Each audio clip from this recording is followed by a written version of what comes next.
Como ustedes saben, Manuel Antonio Garretón nos ha invitado desde hace ya bastante tiempo a su excelente programa de radio Universidad de Chile y que lo compartimos siempre desde aquí, desde mi canal.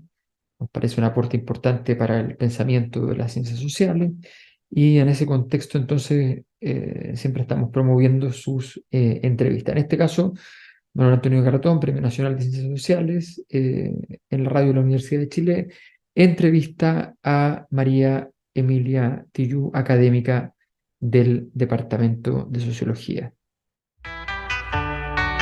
Radio Universidad de Chile presenta Tras las líneas.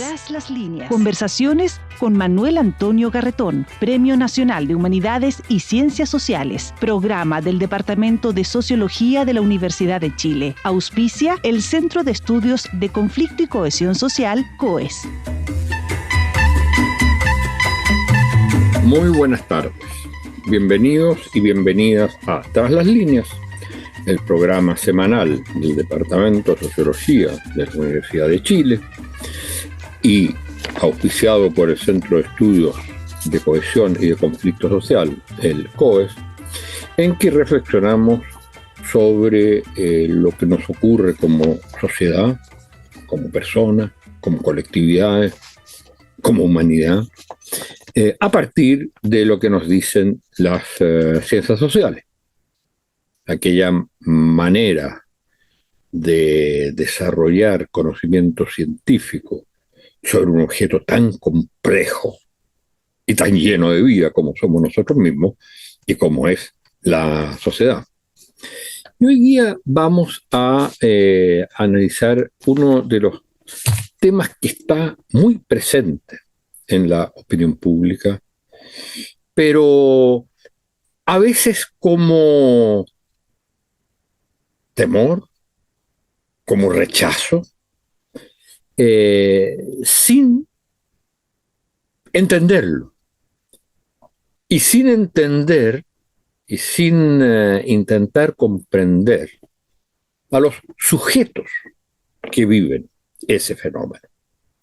Se trata del fenómeno de la inmigración, que ha variado importantemente en Chile en los últimos 20, 30 años, tanto por el aumento muy significativo que llega a un 12% de la población, de los migrantes, las migrantes, y también por la diversidad.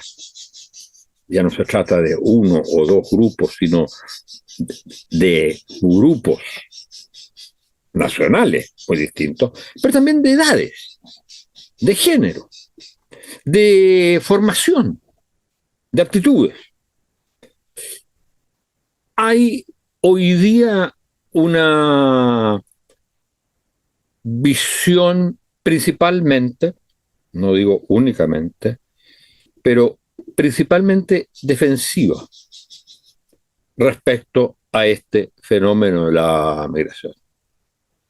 Y lo importante es la capacidad que tengamos de comprenderlo, porque el fenómeno de la migración no solo afecta a los migrantes, muestra también lo que es el país, aunque no sea una gran mayoría, como podría haber sido la migración italiana en Argentina. Pero basta un 12% para mostrar o revelar un país distinto al que nosotros pensamos que existe. Y no solo por la relación con los migrantes, porque pone de alguna manera al desnudo lo que somos en materia de nuestros prejuicios, de lo que deseamos para nosotros y para los otros, de lo que pensamos de cómo se construye un país.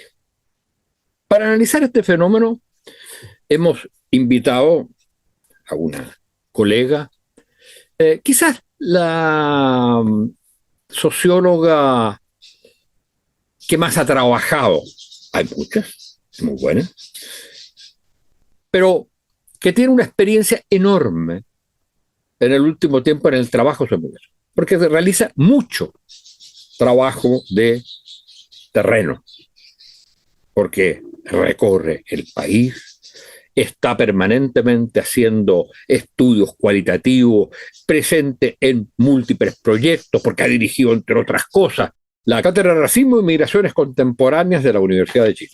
No hay proyecto Fondesit o cualquiera otro en que ella no haya ganado los concursos y no tenga proyectos, y ha publicado enorme cantidad de cosas. Y en el último tiempo se ha centrado, no es lo único, pero se ha centrado en este tema de la migración, escribiendo libros que son súper importantes. Ahora acaba de terminar un libro recién publicado que se llama El trabajo migrante. Acumulación por... No, eso es un artículo.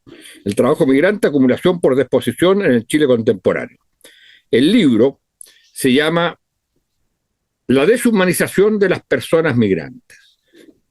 Un título muy impresionante, publicado ahora en 2022 por la editorial Quimantum. Estamos hablando de María Emilia Tillú, que es una, decía, doctora en sociología de la Universidad de París, profesora titular en la Escuela de Sociología en la Facultad de Ciencias Sociales de la Universidad de Chile, somos colegas, coordina el núcleo de estudios de cuerpos y emociones, es directora de la revista actual Marx Intervenciones y actualmente es una de las directoras del proyecto Anillos sobre mujeres organizadas en la Araucanía, porque también tiene y trabaja y es especialista en esos temas. Como decía, ha dirigido muchos proyectos, ha publicado múltiples libros, Racismo en Chile, La piel como marca la inmigración, y este último que señalábamos, y algunos artículos últimos en que ha llevado el estudio de la migración a temas más específicos, por ejemplo, el tema de cómo en el caso de los migrantes haitianos se relaciona con la salud pública. Bueno, lo que nos interesa es el modo como trata lo que nos dice María Emilia. Y yo he tomado de las cosas que he leído de ella las palabras principales para definir el fenómeno desde el punto de vista del sujeto migrante. Y son incertidumbre, precarización, desposesión. Y este tema la llevó, esta manera de Calipelo le llevó el otro día a presentar un libro sobre la precarización en los distintos tipos de precariedad que existen. Bueno, María Emilia, muy bienvenida, y partiría yo preguntándote qué elementos nuevos, y para ponerlo un poco más complejo, preocupantes, qué elementos nuevos, preocupantes encuentras tú hoy día en los problemas de migración en relación a cuando comenzaste a realizar estos estudios o cuando la migración se planteó como ya un cierto tema en la opinión pública. Muy buenas tardes. Muchas gracias por la invitación, Manuel Antonio. Un gusto estar en Tras las Líneas contigo y efectivamente intentando también modestamente entregar algunos puntos de vista sobre estas cuestiones. Mira, yo diría, en realidad este interés por abordar la cuestión migratoria es antiguo, no tanto en el tiempo, por supuesto, pero fue viendo lo que ocurría con la migración en Francia, en realidad, y en Europa, ¿no? Había muchísimo, yo diría, desprecio también, maltrato, e incluso políticas también que no conseguían acercar a una mano de obra inmensa, ¿no? que está representada por los migrantes. Entonces, cuando yo regresé en los años 90 a Chile, yo vivo en el centro y me di cuenta que en pleno centro de Santiago comenzaba a haber muchas personas que venían de Perú, que tenían carritos, que vendían cosas en la Plaza de Armas, y me senté muchos días a observar lo que pasaba allí, y lo que observé no sería tan distinto a lo de hoy día, pero no sería tan violento como lo de hoy día, que era desprecio de nuevo, ¿no? Insultos muchas veces, escupitajos, todas esas cosas las observé, eh, y vi una violencia, ¿no? Muy grande de parte de los chilenos contra las personas migrantes. Eso fue, estoy hablando de los años 90, desde esos años me interesé por abordar la cuestión migratoria en Chile, y comencé a investigar en realidad primero con niños y niñas de distintas escuelas, con mujeres también migrantes, porque era un momento en que la migración estaba muy feminizada. Las personas que llegaban de Perú eran fundamentalmente mujeres que llegaban a trabajar a Chile, independientemente de su formación, de su profesión, de los estudios universitarios que habrían tenido, la mayoría llegaba a una iglesia que estaba por ahí por Bustamante, donde las recibían unas monjas y les enseñaban a limpiar, entre comillas, donde personas de bien, ¿no?, venían a buscar a estas mujeres para que se hicieran cargo de sus casas, de sus hijos, de la educación, etcétera. Fue un golpe muy grande porque lo que había en ese momento era fundamentalmente un modo de atrapar a la gente con una visa que implicaba que estaban al servicio, como en un servicio total, diríamos, para esas empleadoras. Voy a empezar por acá porque en realidad sigo completamente lo que en algún momento estudió de manera brillante Abdelmalek Sayad, debes saber quién es, y que trabajó a la migración, que venía de Argelia, que iba de Argelia hacia Francia, y Sayad siempre señaló que un inmigrante es esencialmente un trabajador, es decir, es mano de obra.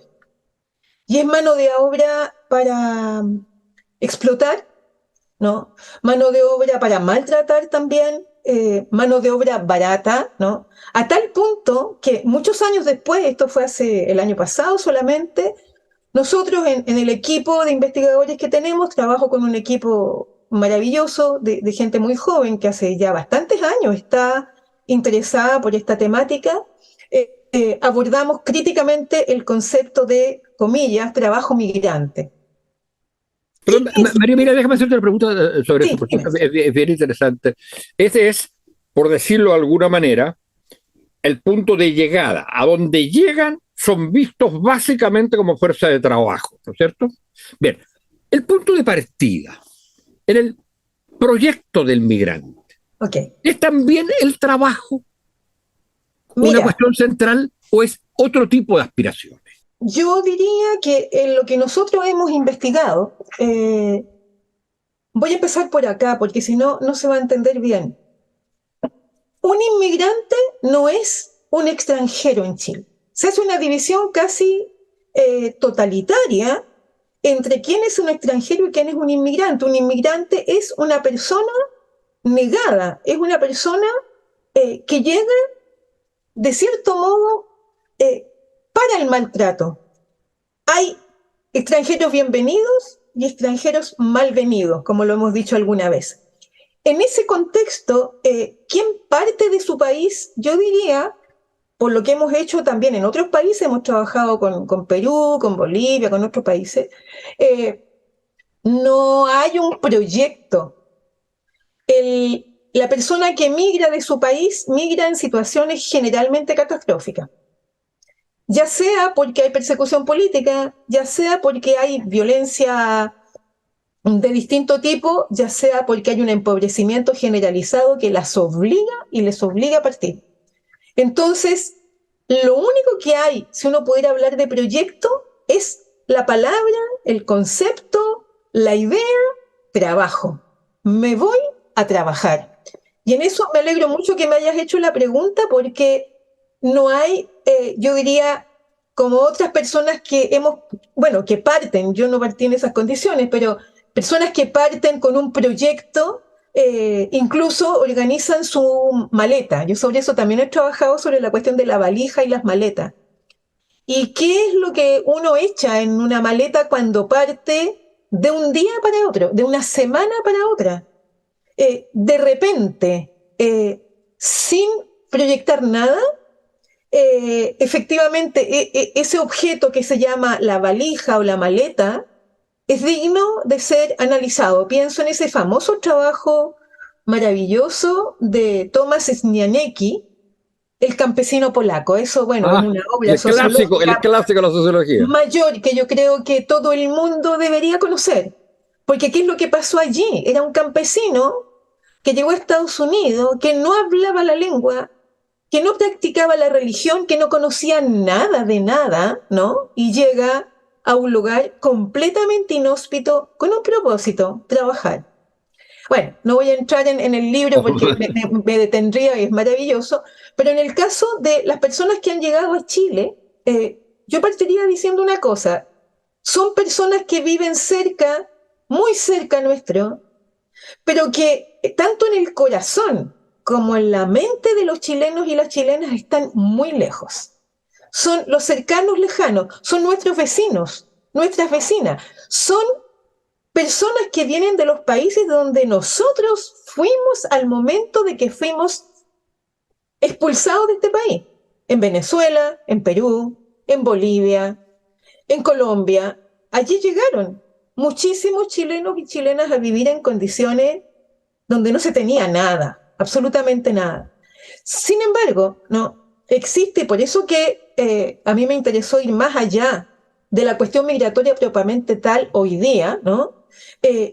Un vínculo del lejano o de la lejana que se siente muy cercana y muy cercana. Ya hablo de Europa, fundamentalmente, y después de Estados Unidos. O sea, como por ahí lo hablábamos, o creo que en una columna lo dije, es mucho más fácil que una señora invite a su casa a un amigo de su hija que viene de Suiza o de Alemania, a que invite a un amigo de su hija que viene de Haití, de Colombia o de Venezuela. Con esto quiero decir que en Chile se considera migrante, esto sí lo hemos hecho con varios estudios, a 7 países. Bolivia, Perú, Ecuador, los más cercanos, luego Colombia, República Dominicana, Haití, Venezuela. Perdón, María, mira, cuando tú dices se considera, estás hablando no de la cuestión censal de las políticas oficiales, estás hablando de la gente. Los chilenos consideran que estos son los migrantes. Exacto. Sí, y las políticas públicas también, probablemente. Las políticas públicas también, por supuesto. Si las políticas públicas tienen estos mismos ribetes. Por eso que mi interés, después de haber trabajado muchos años con personas migrantes, fue estudiar esto al revés y trabajar con personas chilenas. Nuestras últimas investigaciones han sido con personas chilenas, funcionarios públicos, profesionales, funcionarios, estudiantes, porque lo que me interesó era fundamentalmente examinar el racismo en Chile. Ese fue el interés. Ese es un punto, yo creo, clave, porque en las últimas cosas que te he leído, precisamente tú decías, bueno, aquí la migración está, dejemos de lado por el momento, no por el momento, dejemos de lado el punto de partida, o sea, el lugar desde donde salieron y por qué salieron. Pero una vez que llegan, se enfrentan dos cosas, ¿no es cierto? Y eso estoy parafraseando cosas que tú has dicho. Por un lado, lo que tú llamas los capitales, las disposiciones, los rasgos, las características, los sueños, los miedos todo del migrante. Y por otro lado, se enfrenta las dos cosas, señalas tú. Por un lado, lo que hace el Estado, como tal, ¿no es cierto? Las estructuras institucionales, digamos, el aspecto institucional, cómo lo recibe el Estado. Pero por otro lado, lo que tú dices es que esto está marcado por un racismo estructural, y esas son tus frases, incrustado en la cultura chilena. Y que no tiene que ver Dinos algo de eso. Sí, mira, es que no tiene, y eso no tiene que ver con los migrantes, tiene que ver con nosotros, con lo que pasa aquí. Porque tomando pero también... lo revelan los migrantes, lo revelan. Claro, Claro, o sea, obviamente el ser migrante te deja en el peor de los lugares, pero resulta que este racismo incrustado en nuestra cultura tiene que ver con, no sé, no te juntes con cualquiera, no te juntes con gente de color raro, no vayas al cine con fulano, tiene que ver con lo que ocurrió en dos momentos importantes. Bueno, podrían ser más, porque por lo menos podemos hablar de tres. Tiene que ver, por un lado, con la trata transatlántica de esclavos y el hecho que llegaron esclavos a este país. Y que sobre eso sabemos muy poco, si bien están los trabajos de Sergio González sobre el Dios cautivo, o sea, tiene una literatura enorme, poco conocida, ¿no? Pero además de todo el esfuerzo hecho por los afrochilenos en el norte para tener un censo y ser reconocidos como, comillas, ellos mismos decían, como humanos, ¿no? Esclavos que llegaron a Chile, que lucharon incluso por este país, que fueron asesinados. Recordemos la leyenda de la laguna de Concepción no es una casualidad, fue una realidad. Es decir, primero el lugar que tuvo aquí la esclavitud, el capitalismo, todo lo que se ganó gracias a los esclavos, la mano de obra indígena faltaba, ¿no? Y había necesidad de traer gente a la que se le pudiera maltratar más, porque además se dijo, encontramos en muchos archivos, es preferible que usted tenga un negro en su casa a un indio, porque el indio se va a rebelar, ¿no? Entonces, por un lado está eso, por otro lado está la constitución del Estado-Nación chileno, que es algo muy brutal. O sea, un libro como el de Nicolás Palacio, ¿no? Raza chilena, es un libro que nosotros lo hemos examinado, incluso hemos tenido estudiantes de sociología que han hecho sus tesis sobre Nicolás Palacio, para dar cuenta de la fuerza que tuvo esa idea de Palacio de que éramos, ¿no?, un pueblo conformado por godos y por araucanos, y que le dio un lugar al roto chileno, que después se lo quitaron, pero bueno, tuvo un lugar como de importancia allí. Pero por otro lado, no podemos olvidar, si pensamos en peruanos y bolivianos, el proceso de chilenización en Chile y todo lo que ocurrió con las ligas patrióticas, con el ataque a peruanos y bolivianos. O sea, el odio a una persona boliviana no es algo que haya solamente que examinar desde lo que ocurre hoy día. Hoy día, y digo personas bolivianas porque hoy día, por ejemplo, en el mundo del trabajo agrícola y en donde hay trata laboral de personas migrantes, están muchas personas bolivianas en esa condición. Entonces, el problema está allí, te fijas cómo, y termino con esto, cómo, a quién denuncian, a quién acuden para denunciar esa condición de vida cuando, por una parte, lo único que tienen es esa miseria que les pagan para hacer sobrevivir a los suyos, y por otro lado, en Chile, comilla, no se les quiere, no se les acepta, salvo, insisto, cuando son mano de obra que sirve. ¿Ah?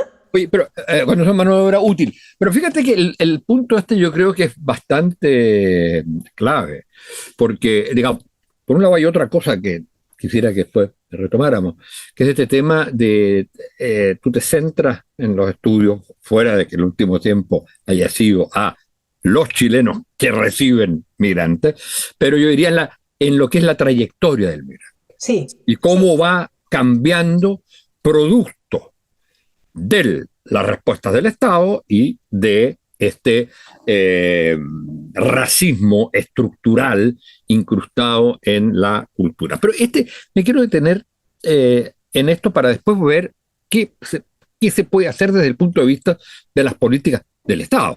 Pero desde el punto de vista más complejo, de este ADN revelado por el de fuera, el ADN que tenemos, y que tú estás mostrando varios cruces, digamos, que fueron fortaleciendo este ADN.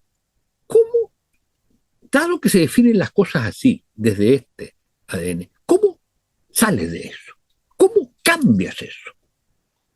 ¿Cómo cambias un racismo estructural incrustado? Claro, porque está incrustado en la vida cotidiana, está incrustado... Exacto, pero ¿cómo avanzas en eso?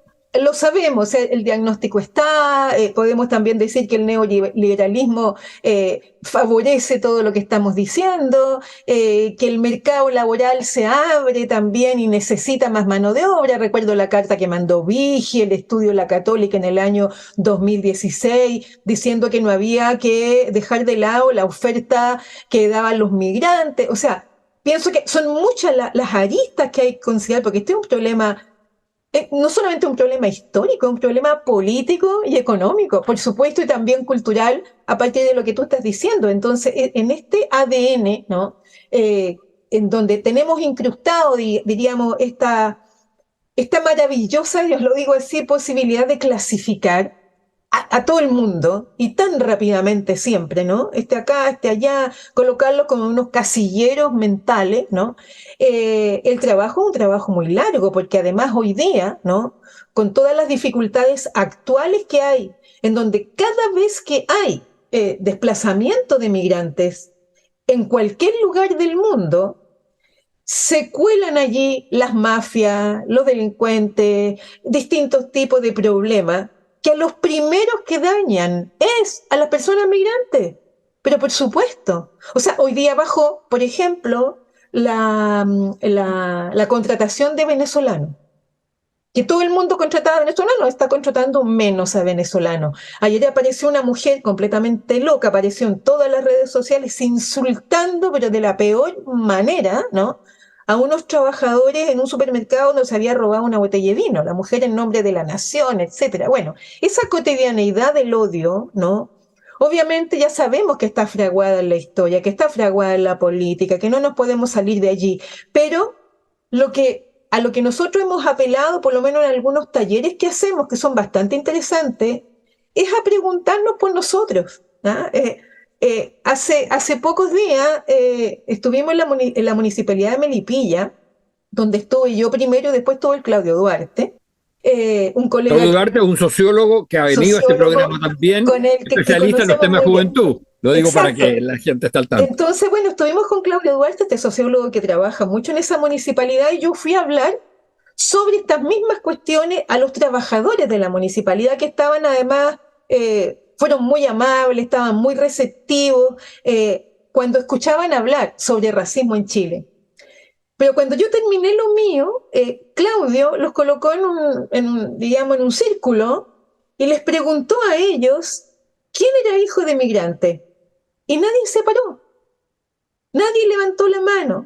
Entonces comenzó a preguntar de nuevo quién había vivido traslado del sur al norte. Doy un ejemplo, de Chiloé a Punta Arenas, de, qué sé yo, de El Salvador a Copiapó, para entender que en Chile, al interior de nuestro país, existe el racismo contra gente que vive en otras regiones y que el trato que se les ha dado es de migrante, muy violento. Pienso en una tesis de un estudiante nuestro que trabajó el hecho de venir de una familia chilota y vivir en Punta Arenas el día que le preguntó a su abuela y que por primera vez descubrió que ellos venían de Chiloé y la abuela nunca les había querido contar para que no fueran maltratados en Punta Arenas. Entonces, hay algo al interior, diríamos, de nuestro propio país que no tiene solamente que ver con que hoy día estamos viendo que la manera más violenta aparece contra las personas migrantes, pero ha aparecido contra las personas mapuche. Ha aparecido con violencia y virulencia en lugares donde hay mapuche que no los dejan entrar hasta el día de hoy. Hasta el día de hoy. En donde además ser pobre en Chile, ser moreno en Chile, ¿no? Hablar de determinada manera, tener un cierto acento, ya no es solamente porque el acento sea venezolano o colombiano, sino porque es un acento que caracteriza a un, comillas, pobre, que además se le denomina flaite. Así tranquilamente. Entonces, esto se da vuelta por todos lados, ¿no? María Mila, yo estoy de acuerdo en eso. Ahora, lo interesante, digámoslo, y lo preocupante, que esto no solo está presente, por decirlo así, en lo que podríamos llamar las élites, las clases acomodadas, que por un principio de clase tienden a discriminar. También encontramos esta misma reacción en clases medias y clases populares. Absolutamente. Y eso implica que hay algo que atraviesa el conjunto de las clases chilenas y le da un común denominador, por muy distantes que sean, por muy enfrentadas que estén, pero que le da un cierto común denominador frente a un otro, que cada uno define de alguna manera. Bueno, tienes toda la razón, porque esa construcción de otredad, ¿no? que es tan potente en Chile y que cada día se manifiesta más, obviamente yo sé para dónde vamos a ir, porque obviamente cuando hay, por ejemplo, empobrecimiento, cuando hoy día una gran parte de este país, yo pertenezco a ese grupo, pero esto lo digo, vive de las ollas comunes. Pienso San Bernardo, en las ollas comunes de Alto Hospicio, las ollas comunes de... Mira, hay miles de ollas comunes en Chile porque en Chile hay hambre.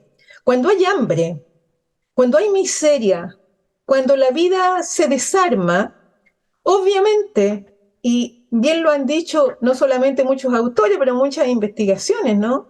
Lo que pasa por abajo tiene que estar peleándose, ¿no? De cierto modo, para permitir que esto suceda. Y efectivamente, eso que yo lo encuentro extremadamente peligroso tiene que ver con otra cosa, ya no tiene que ver con el racismo, tiene que ver con los fascismos.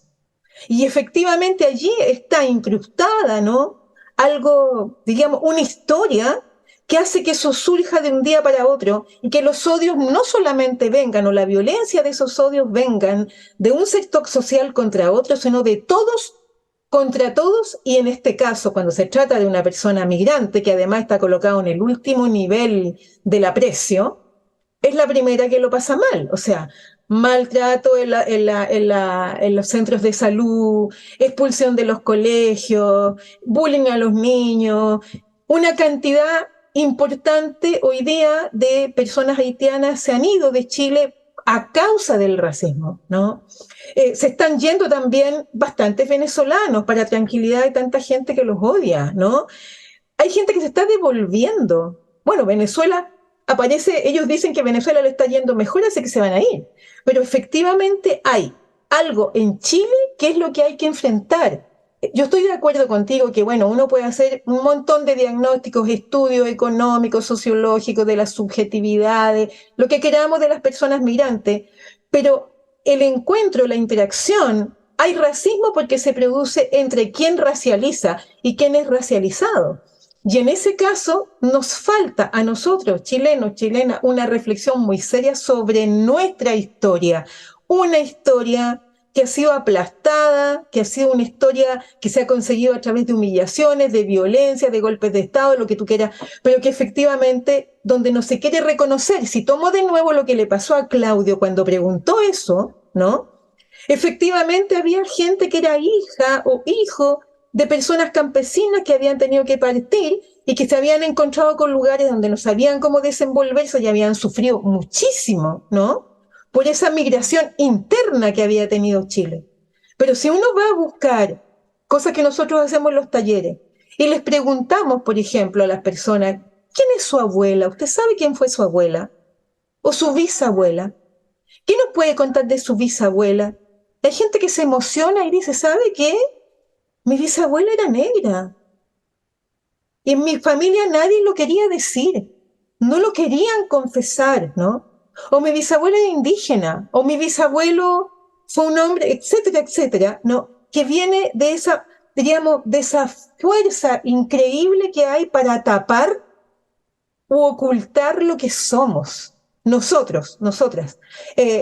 Me parece, bueno, uno podría decir muchas cosas más sobre, metido ya lo que es el neoliberalismo, perdón, en las transformaciones neoliberales, en lo que ha implicado externalizar el desempleo, facilitar la oferta de mano de obra. Bueno, estamos llenos de esas cosas, pero no basta con eso porque hoy día serán unos y mañana serán otros que serán odiados u odiadas por este lugar de un nacionalismo potente. Yo creo que es muy potente y cada día vemos más cómo la vida de las personas está amargada. Hay una suerte de amargura muy grande por esta suerte de defensa de algo que la gente no sabe muy bien qué es. Entonces, obviamente, la fetichización del trabajo va a operar sin ningún problema, la mercantilización de las relaciones sociales sigue funcionando, pero obviamente hoy día es para tener un poco de temor frente al odio que se expulsa, ¿no? O el deseo de muerte o el deseo de desaparición, que eso lo he escuchado muchas veces, de las personas migrantes. Y por eso es que hablamos de la deshumanización, porque efectivamente cuando ese carácter de humano deja de estar presente, ¿no? Obviamente con esa persona se puede hacer cualquier cosa, ¿no? Y entrevistando a gente que, por ejemplo, comillas, contrató a migrantes, nos han dicho cosas tremendas como, pero yo les doy más monedas de lo que tienen en su país, ¿no? O de qué se quejan, ¿no? Están mejor que allá eran unos monos no sé cuánto, nos han dicho cosas terribles, allá hay procesos de animalización, de muchísima violencia, que yo creo que, tú lo dijiste en un comienzo, las ciencias sociales tienen que hacerse cargo de estas cosas. No podemos pasar por el lado solamente haciendo algunos diagnósticos, sino que ir a buscar más allá en dónde están estas condiciones de producción de este odio tan virulento que hoy día efectivamente puede terminar en cuestiones muy graves. María Emilia, vamos a tener que terminar porque se nos ha pasado el tiempo. Yo tengo la impresión que queda pendiente. El aspecto es, y yo creo que está claro el nudo del problema. Y ese nudo es muy difícil de desatarlo. Y es de muy largo plazo. Y no impide, o no debiera impedir, que al mismo tiempo profundizar en lo que estás planteando, digamos, bueno, ¿cuáles son las 4 o 5 cosas centrales para ir desatando ese nudo en la cual hay responsabilidad de la educación, del Estado, de otro tipo de instituciones? Pero no tenemos tiempo, desgraciadamente, de analizar esto ahora y espero que sigamos conversando de esto. Muchas gracias por haber estado con nosotros. Muchas gracias, Manuel Antonio. Seguiremos en otro momento. Un abrazo a ustedes. Muchas gracias por haberme invitado. Muchas gracias a ustedes, señoras y señores auditores y auditores. Radio Universidad de Chile presentó Tras las Líneas. Conversaciones con Manuel Antonio Garretón, Premio Nacional de Humanidades y Ciencias Sociales. Programa del Departamento de Sociología de la Universidad de Chile. Auspicia el Centro de Estudios de Conflicto y Cohesión Social, COES.